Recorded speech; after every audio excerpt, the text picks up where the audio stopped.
So there was a press conference earlier today. Bernard Drainville, who is our new education minister, taking over from Jean-François Roberge, announcing what he called a 7-point plan on trying to make things in our system, in our education system, better.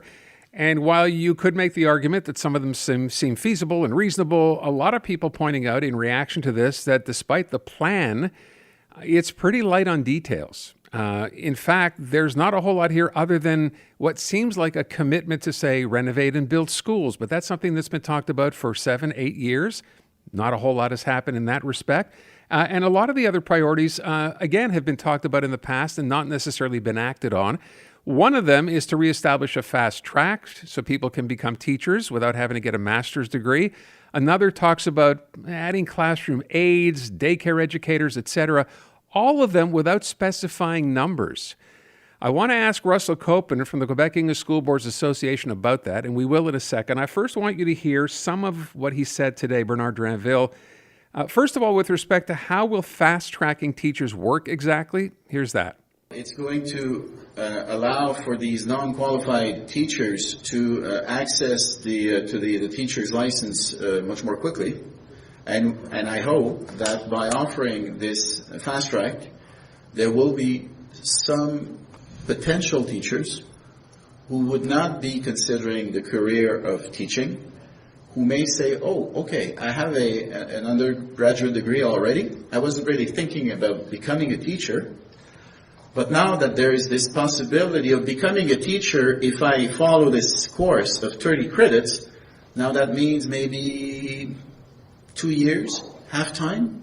So I will consider it. Okay, makes sense, bit of a lengthy explanation. But then he was asked, because he has made it a point, as of people in the department, to meet with teachers, to travel across the province. And the question was asked of him today, what teachers have told him on the ground that they are most concerned with. Here you go. They said we need help. And it's often related to the fact that the classroom is increasingly complex. And you have an increasing number of special needs students. They need help. So because there's an increasing number of them, and because their needs are increasing, it takes an increasing amount of time for the teachers to look after these kids, and they should be looked after. But if we want teachers to look after them, these teachers need help, because they spend more time with these children with special needs. That means they have less time for the rest of the classroom. So by adding a second adult, we will recreate an equilibrium which will allow for us to take care of these special needs children and take care of the rest of the classroom at the same time. Okay. Part of the explanation for the simple question of what did they say to him, as I said, Russell COPEMAN for the Quebec English School Boards Association. Russell, thank you for being here. You heard a lot of what happened today. Before we even get into the sort of the weeds here, tell me what you thought overall of what you heard. Well, it's hard to be against these priorities, Aaron. You know, they're pretty broad, they're pretty general, they cover a lot of ground, but the proof will be in the pudding, right? This isn't really a plan. It was an announcement of the minister's priorities. The challenge will be to achieve the improvements that are necessary working within the school system and, you know, with school boards and teachers and administrators. So that's the real work that needs to be done over the next couple of years. All right. With respect to fast-tracking teachers, as I said, it's not necessarily a new idea. He talked about it again rather generally today. There are no dollar figures attached to anything. What did you make of that?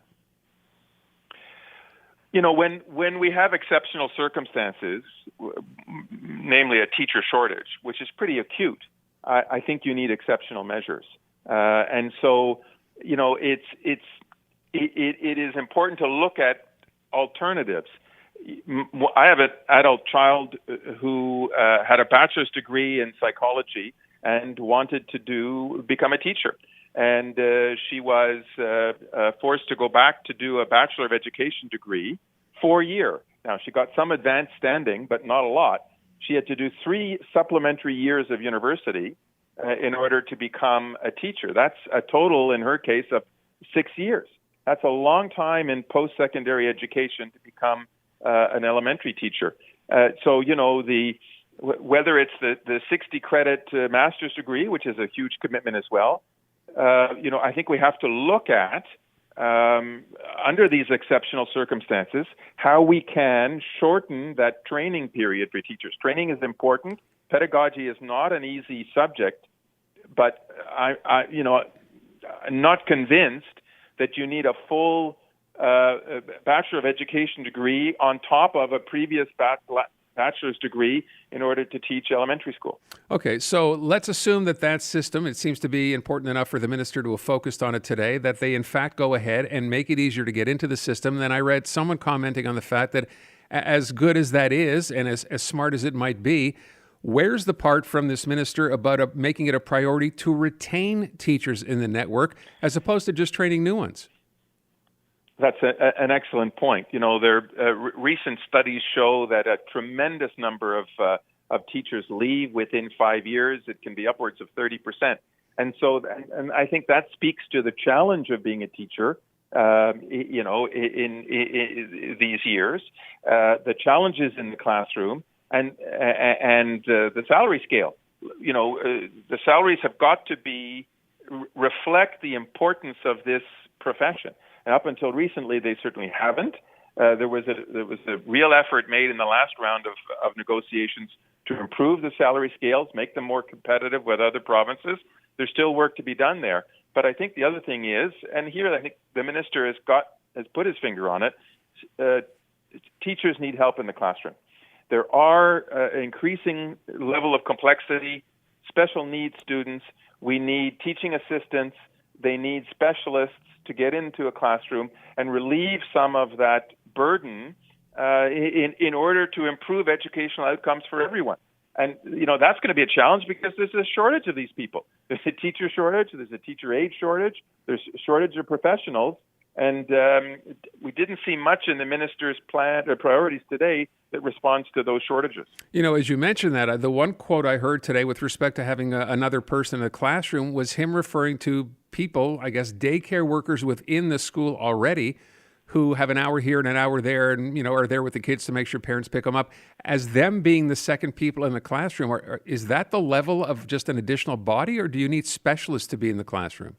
I think you need both. You absolutely need more specialists in schools. You need teachers' aides, ed techs in classrooms. The notion that people who are running school daycares, working in school daycares, can get into the classroom and perform this kind of function, I think is a bit utopic. But there has to be a way to attract these people. It's not an hour here and an hour there that you're going to be able to really give someone stability and make that kind of a job attractive. So I don't really think that's the solution.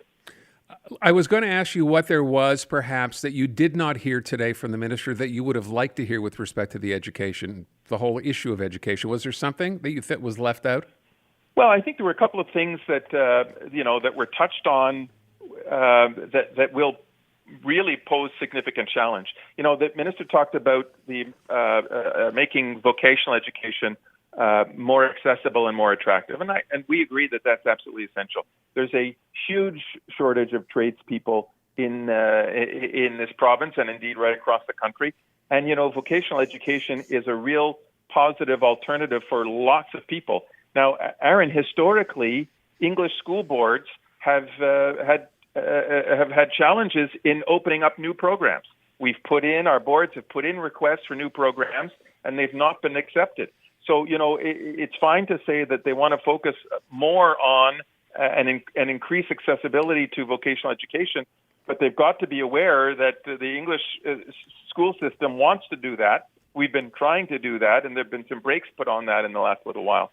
Do we know? On the issue, yeah. I was going to say, do we know why? Is it a matter of money? Why would there have been brakes put on it? It was a matter of money. The number of new options, new courses that were allowed to be opened were very, very restricted. And the French network seemed to be more successful in getting these options open than we were. So that's something that needs to be addressed so that our community isn't left behind. The other thing is the renovation and construction of schools, absolutely essential. But there's a real problem, Aaron. A couple of our school boards have been authorized to go to tender with either major renovations or, in one case, a new construction. They've opened the bids, and the bids have been, all of them have been 30% higher than anticipated. And there again, the Ministry of Education sort of tapped the brakes and said, well, we're not going to authorize those additional expenses. You know, they said, wait until the construction industry cools off. Wow. That's not happening anytime soon. So it's fine to say we want to concentrate on or give more resources to school renovation and school construction.